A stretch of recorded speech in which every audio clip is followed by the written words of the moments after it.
Shannon Bream is back with a brand new book, The Mothers and Daughters of the Bible Speak. It examines the lives of 9 biblical families through the lens of motherhood and daughterhood. Buy a copy now at foxnewsbooks.com. Joe Kennedy is a former public school football coach. He's been in a very public legal battle for the last 7 years. That's after he was forced out of his job for post-game prayers that critics say violated the First Amendment and test the separation of church and state. Well, on April 25th of this year, Coach Kennedy got his day at the Supreme Court of the United States. And the court's decision, expected to come down in just a matter of weeks, could be one of the most consequential decisions that has happened yet in the fight for religious liberty in this country. Please welcome a real hero, someone who stood tall, Coach Joe Kennedy, and President and CEO of First Liberty Institute, Kelly Shackelford. You got some fans out here, Coach. You know, gosh, if the people up in Oregon had cheered you like this, my goodness, you'd have won every game, wouldn't you? I tell you, maybe we could have got some more money for our booster club then.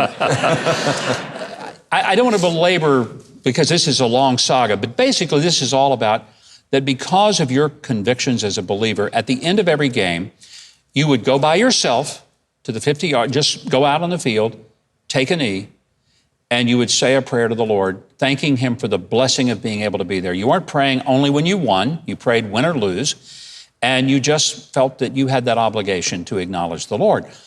Some of your players decided they would just join you. You never asked them. You certainly didn't force them.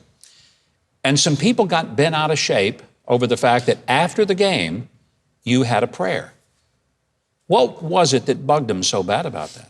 Well, interesting enough, it really all started from a compliment that one of the administrators from a different school saw what we were doing after a football game to see 2 football teams that were trying to kill each other, actually putting their arms around each other and having a moment of peace and sportsmanship. And that's what started the whole investigation, was a compliment. Well, no good deed goes unpunished, Coach. You know that. So they filed a complaint. They ultimately gave you the boot. That is correct. I mean, that's just hard for me to believe that they fired you for this. And they told you that if you just quit praying, everything would be all right. You could just quietly go away. Why did you say, no, I got to do this? Well, I really, went back and forth on that. Yeah. I mean, I was weak in the flesh, and I wanted to just be with my football team. And I almost would have done anything for that. But there's the inner part of me that was a Marine for 20 years, and that fighting spirit, there's no way I could ever give up. And also, what kind of message would that send to my guys? I'd never be able to look at myself in the mirror and sit there and tell them to try to kill themselves. And then all of a sudden, I just stopped because it became uncomfortable for me. I had to do leadership by example, and I would do that to the end. Kelly, a lot of people don't understand that organizations like First Liberty Institute are the key for us being able, and I'm speaking of us as believers, being able to right these wrongs, because Coach here would never have had the resources to hire an attorney. It would cost hundreds of thousands of dollars to do it. When people give money to organizations like yours, it empowers you to represent him at no cost to the coach, but to stand up for his liberty so he has a fighting chance to have his First Amendment rights. Why did First Liberty get involved in his case? What was it about his case that attracted you and said, this is one we've got to take? Well, and you're right. And I would point out in our cases, we involve volunteer attorneys as well, who are the best litigators at the best law firms, who are believers, but who've never gotten to do a case like this. And we have these dream teams. And I mean, he can tell you about the dream team we've had. But it's so important, because if we don't have this, we'll all lose our constitutional rights, because the average person, I mean, I'm thinking of a little 5-year-old girl we represented who was caught praying over her meal. They couldn't go and hire a team of attorneys. Yet if we don't stand for her and those rights aren't vindicated, we all end up losing all of our freedom. So that's why First Liberty exists, so that people can have the best representation in the country, free of charge, so that not only that person wins, but it sets a precedent that protects all of our children and our grandchildren. Kelly, it's so important. This case didn't just die in a small courtroom somewhere. It is now bubbled up all the way to the U.S. Supreme Court. What's at stake? This is a huge case. A lot of people don't realize this. This is the first case ever in the history of our country at the Supreme Court on the rights of teachers or coaches with regard to their faith. There's never been a decision. Ever. So this is going to affect everybody across the country. As a teacher, a coach. And actually, during the oral argument, it seemed like it got even bigger because I don't want to get real technical, but for 50 years, we've had a case called Lemon. It's well named. It's a horrible case. And it's created all this hostility to religion we've seen our whole lives. You know, attacks against nativity scenes and menorahs and a Ten Commandments monument. Why? Because the founders were against it? No, because of this case. And so they brought up in the oral argument on their own that Lemon's no good and that we don't really follow that anymore. And there was this discussion going on with the justices, and they very well might use this case to stop all this hostility to religion that's been going on for 50 years. And think of what that would do in our schools and our public arenas all across the country. So I think it's clearly going to be about coaches, about teachers, about their rights. But I think it might affect our whole country in broader ways than we even ever really imagined. Coach, I get chills when I'm thinking about this. As Kelly's talking, I'm thinking a coach in a small town in Oregon gets on his knees, voluntarily prays, and the result is one of the most significant religious liberty cases in the country's history happens because you had the guts to pray and not to give up. That is huge. That is huge. Now, there must have been some times when you ask yourself, have I lost my mind? I mean, what am I going to do with all this coming down on me?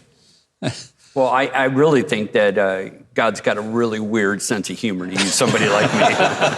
We're going to have a talk when I get there. I'll probably listen, but I plan on asking him. Are you nervous about what the decision will be? Well, I really wasn't at first. Yeah. I try to, I put things in the little boxes there. And, I really haven't been able to just process what this really means. But I know that's in the back of my mind that it's there that what happens if I win? Great. But what happens if I lose? Yeah. I mean, I don't want people for the next 50 years to go, oh, the Kennedy case, and use that against all people of all faiths. You know what I'm convinced of? If it doesn't go well, I hope it does, praying it does, but if it doesn't, guys like Kelly will be back out there and they'll fight for another one and will ultimately find enough justices who actually read the Constitution. Kelly, before you guys get away, I've got to throw in there this week, what an amazing moment at the court when someone leaked a preliminary document. That's never happened in the history of the court. And I don't know that the average person really understands what a big deal that is, what an egregious breach of confidence and confidentiality that is. Yeah, it's like somebody literally shot a rocket into the Supreme Court. I'm not sure if they will be able to recover because the ability to exchange opinions, and I mean, this is sort of what's great about America, the marketplace of ideas. They do this within the court. Yeah. Confidentially, they share their thoughts, their opinions, and people change their minds. Well, if that confidentiality is destroyed, that trust is destroyed, I don't know that you can do that the same way. And so there's a real danger that this could really permanently harm our court. But on the other side, if what came out turns out to be true, what a monumental time that we're finally moving away from this politicizing of the court, where the court acts like a legislature and tells us what's good and what's bad. That's not their role. Yeah. That's the role of the people.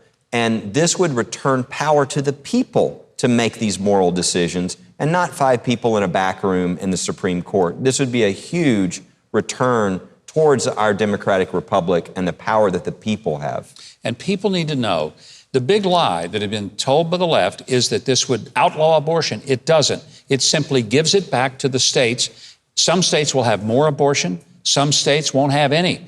But it'll be what the people of those states choose it to be through their elected representatives. And it's just been unbelievable that the left has lied about that. But I'm just grateful. And this case will probably, I'm guessing, come out in June. We'll see the results. Late June. we'll all be doing a lot of praying between now and then, but I want to say thanks, Coach Kennedy, to you, Kelly Shackelford, and your great organization. Thank God you're out there, and I mean that. I hope people, if they want to know how they can help stand for something important, help organizations like yours, because without them, Coach Kennedy just gets run over like a truck hit him. So I want you to keep up with Coach Kennedy in this case. Also, please find out more about First Liberty Institute, a great organization. Here's how. Head to Huckabee.tv. We've got connections on our website directly to First Liberty and to Coach Kennedy.